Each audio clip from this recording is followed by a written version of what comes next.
марзбонони русия валентина чупик раҳбари созмони тонгҷаҳонӣ ва омии шинохтаи муҷирони кориро ҳангоми бозгашт аз арманистон дар фурудгоҳи шереметьево ба қаламрави ин кишвар роҳ надоданд.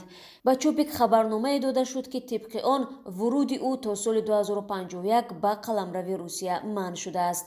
муҳаммад собиров, яке аз ҳамкорони валентина чупик, рӯзи 25 сентябр дар суҳбат бо радиоозодӣ гуфт валентина ҳамроҳи як корманди дигари ин созмон бо як сафари корӣ ба арманистон рафта буданд.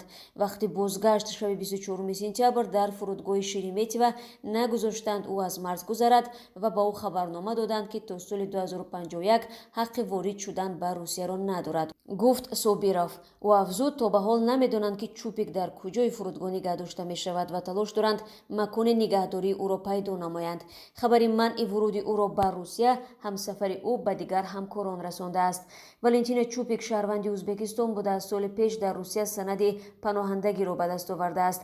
ҳоло ҳамкорон ва ҳампешагони ӯ нигаронанд ки имкон дорад мақомоти русия ӯро ба ӯзбекистон истирдод кунанд ва ӯ дар ин кишвар мавриди озору азияти кормандони мақомоти ҳифзи ҳуқуқ шавад.